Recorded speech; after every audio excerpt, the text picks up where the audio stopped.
Hai semuanya, perkenalkan nama saya Adrian. Di sini saya diminta oleh Kak Mahmud untuk menyampaikan materi mengenai situs Padang Bindu.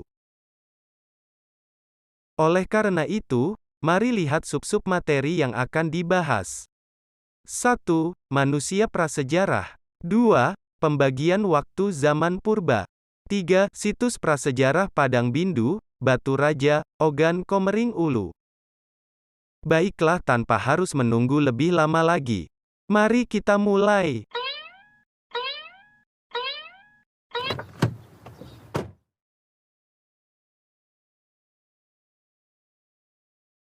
Manusia purba dan kehidupan zaman praaksara adalah dua hal yang tidak terlepaskan dalam sejarah bangsa Indonesia. Manusia purba disebut juga dengan prehistoric people, atau manusia prasejarah yang sekarang dikenal dengan nama manusia praaksara. Sesuai dengan namanya, manusia praaksara merupakan jenis manusia purba yang hidup pada zaman belum mengenal tulisan. Keberadaan manusia purba banyak ditemukan oleh para arkeolog di berbagai belahan dunia, termasuk Indonesia. Berbagai bukti autentik yang dapat menguatkan keberadaan manusia purba di Indonesia adalah ditemukannya fosil, ukiran, alat-alat rumah tangga, dan sebagainya. Berdasarkan hasil temuan bukti-bukti tersebut, para ahli dapat mengidentifikasi jenis-jenis manusia purba yang ada di Indonesia. Berikut ini adalah jenis-jenis manusia purba yang ditemukan di Indonesia. Meganthropus paleojavanicus. Meganthropus paleojavanicus adalah jenis manusia purba paling tua yang pernah ditemukan di Indonesia. Fosil Meganthropus paleojavanicus pertama kali ditemukan oleh arkeolog von Koenigswald dan Weidenreich antara tahun-tahun 1936 sampai tahun 1941 di Sangiran.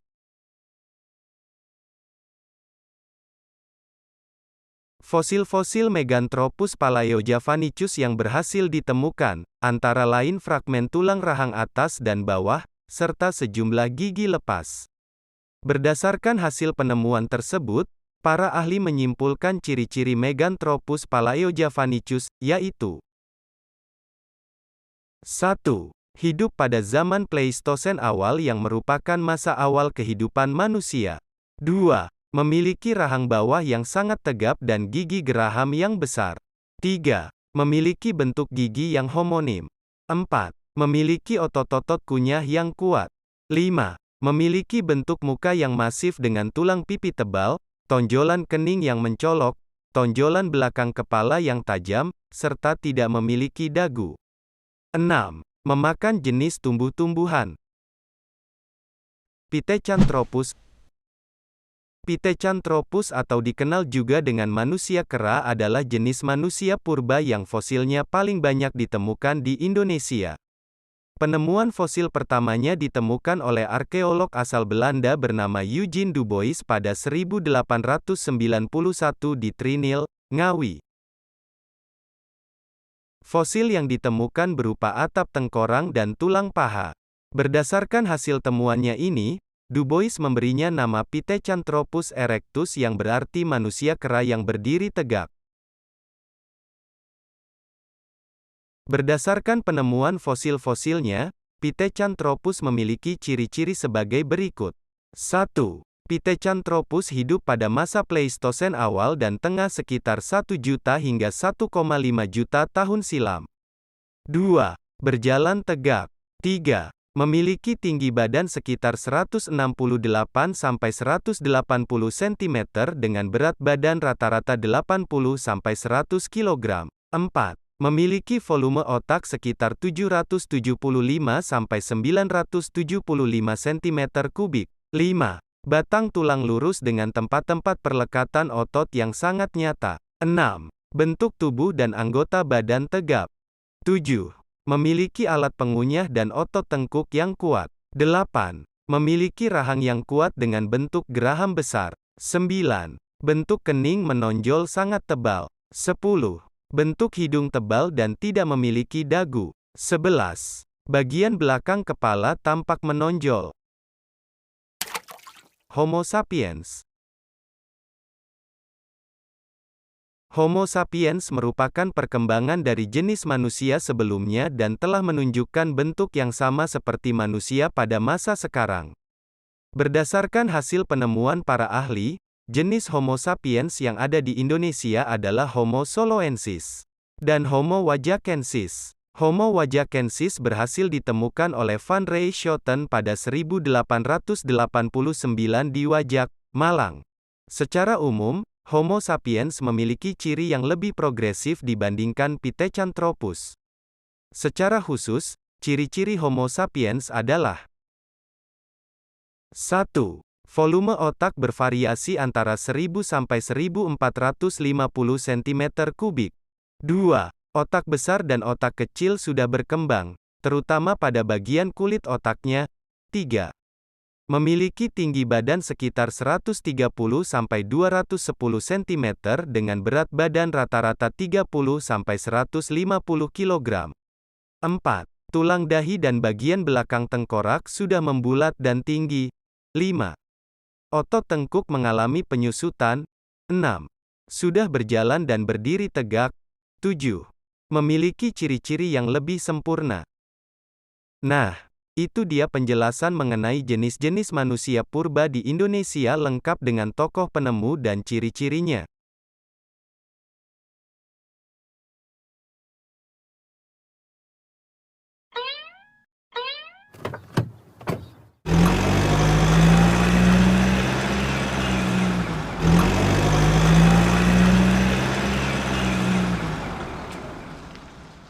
Di sini saya akan mengajak teman-teman menuju situs Padang Bindu. Akan tetapi sebelum menuju situs Padang Bindu, saya akan menjelaskan sedikit kepada teman-teman mengenai periode waktu zaman prasejarah.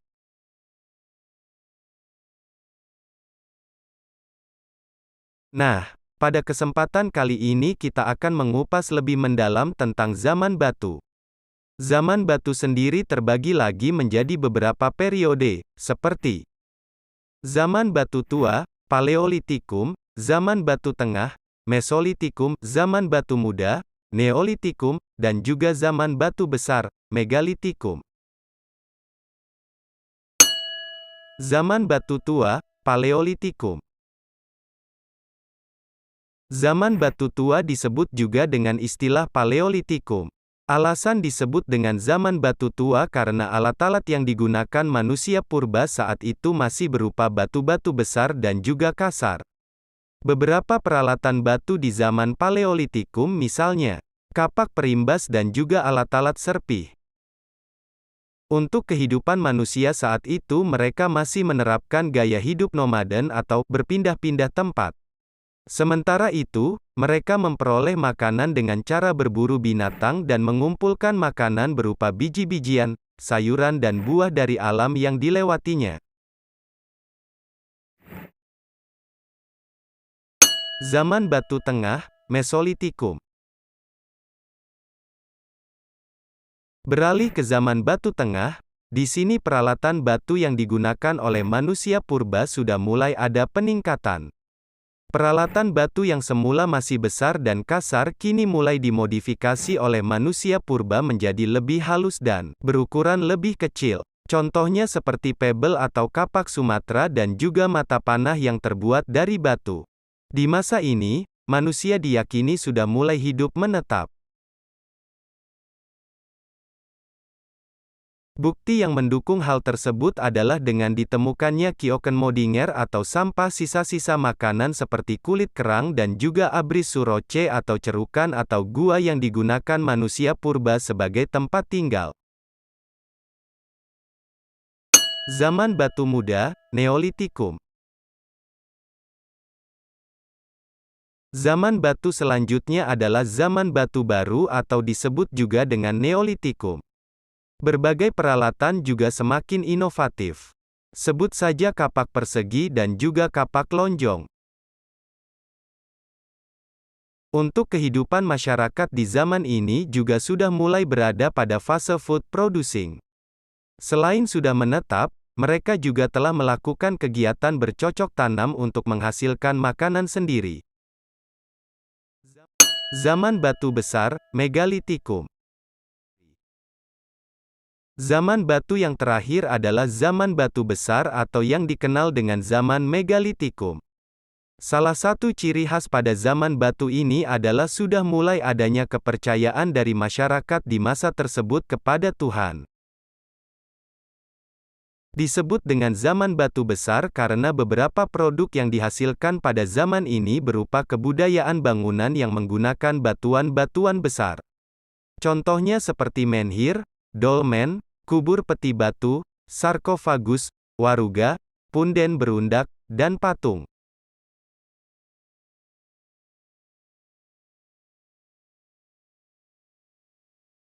Baiklah, itu adalah penjelasan mengenai pembagian waktu zaman purba. Dikarenakan waktu perjalanan kita masih lama, karena untuk menuju situs prasejarah Padang Bindu kita harus menempuh sekitar 7 jam perjalanan melewati kota Batu Raja.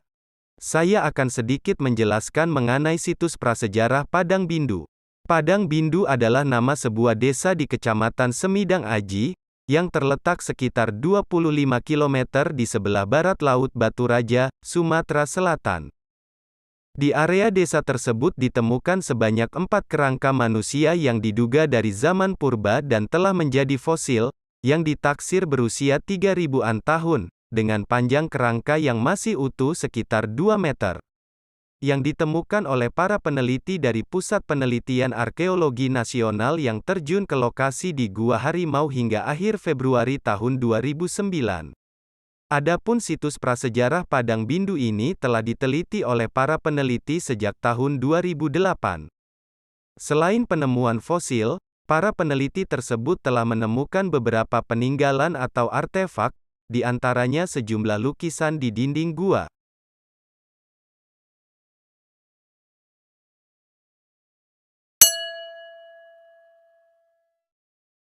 Ketika berbicara mengenai situs Padang Bindu tidak lepas dari yang namanya gua-gua yang ada di dalam kawasannya, di antaranya itu ada Goa Puteri yang menjadi tempat pemukiman manusia purba.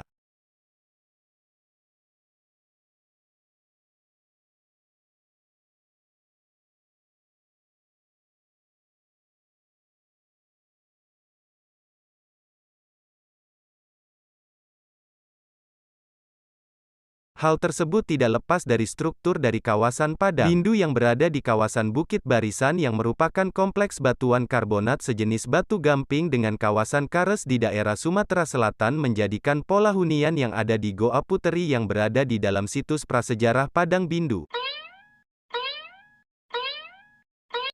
Sementara itu Goa Puteri merupakan kompleks goa hunian yang luas dengan ukuran 34 kali 28,5 meter yang letaknya di bawah sebuah bukit setinggi lebih dari 50 meter dari permukaan tanah. Serta di sekeliling goa didominasi oleh perkebunan jati, beringin serta semak belukar. Sektor Goa Putri yang berjarak sekitar 25 km di sebelah barat laut kota Batu Raja Kabupaten Ogan Komering Ulu. Lebih spesifiknya goa ini dapat ditempuh melalui Batu Raja ke arah Muara Enim hingga melewati desa Padang Bindu Kecamatan Semidang Aji. Pada ujung desa terdapat pertigaan belok ke kiri dan melewati jembatan Sungai Ogan untuk sampai ke kawasan Goa Putri.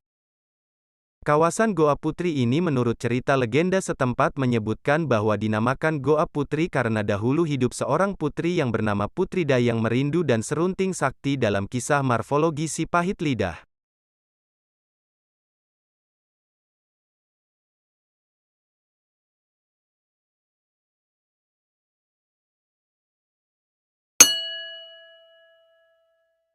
Selanjutnya ada Gua Selabe. Gua Selabe merupakan salah satu gua prasejarah yang berada di dalam kawasan prasejarah Padang Bindu yang letaknya berdekatan dengan Gua Puteri.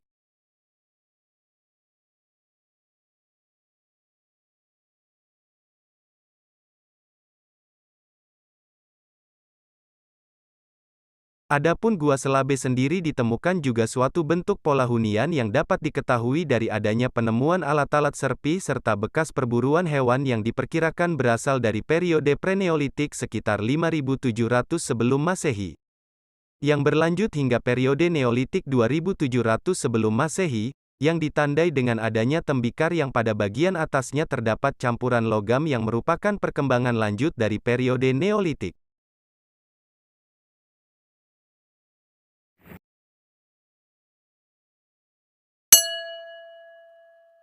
Gua Harimau. Jarak untuk menuju ke Gua Harimau tidak jauh dari Gua Puteri sekitar 5 km dengan jalan kaki. Kenapa jalan kaki kok tidak dengan kendaraan? Karena untuk menuju ke Gua Harimau kita harus melewati kebun-kebun warga sekitar, selain itu medan atau jalur perjalanan yang dilalui itu menanjak, hal itu yang juga menjadi faktor sulit untuk menuju ke kawasan Gua Harimau. Selain pola hunian yang ada di Gua Puteri dan Gua Selabe, di dalam situs Padang Binduju juga ditemukan berupa kerangka manusia purba masa paleometalik yang ditemukan oleh masyarakat setempat kemudian dilaporkan kepada peneliti yang selanjutnya melakukan penelitian dan riset selama 5 tahun. Adapun oleh masyarakat gua tersebut dikatakan sebagai Gua Harimau, karena menurut penduduk setempat dahulu gua ini sering dilalui oleh harimau.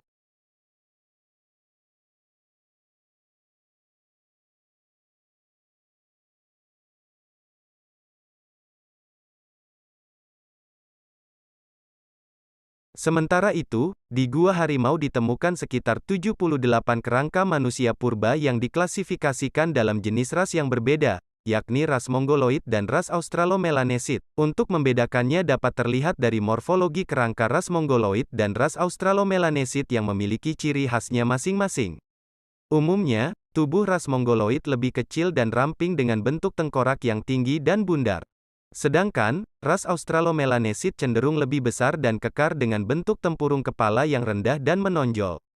Sementara itu, ditemukan sebanyak 74 kerangka ras Mongoloid dan 4 kerangka ras Australomelanesid. Selain ditemukannya kerangka manusia purba, di Gua Harimau juga ditemukan lukisan di dinding-dinding gua yang disebut sebagai lukisan cadas atau seni cadas. Seni cadas sendiri merupakan seni berupa lukisan pada dinding gua yang biasanya dibuat dengan menggunakan batuan yang digesekkan atau dilukiskan pada dinding-dinding gua, dan sisa fauna yang berada di sekitar gua.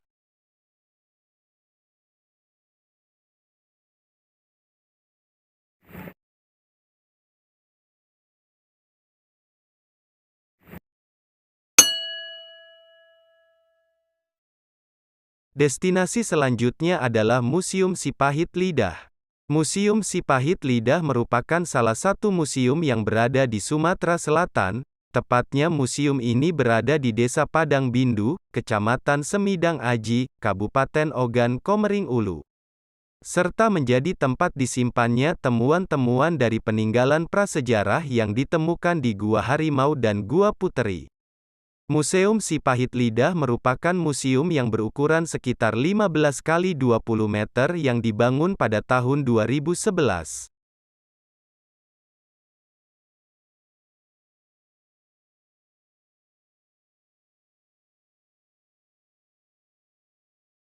Nama Sipahit Lidah berasal dari cerita rakyat yang melegenda di Ogan Komering Ulu dan wilayah Sumatera bagian selatan lainnya.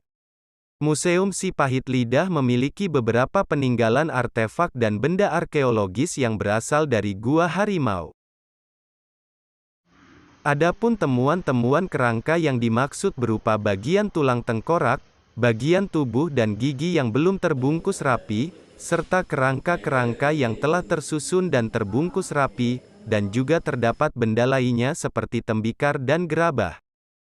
Selain berfungsi sebagai tempat penyimpanan dari peninggalan bersejarah, ada fungsi lain dari museum ini khususnya dalam dunia pendidikan.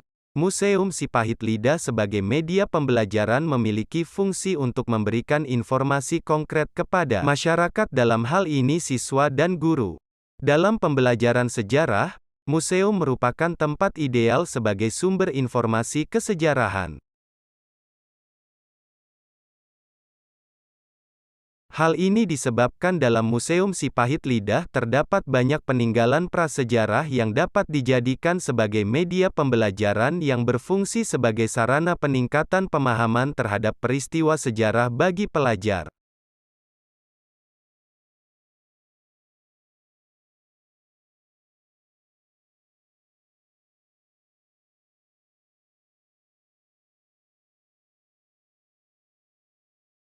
Nah, itu tadi sedikit pemahaman saya yang dapat saya bagikan kepada teman-teman sekalian.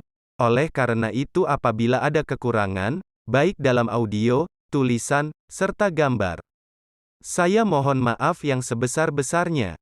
Saya akhiri dan pamit undur diri.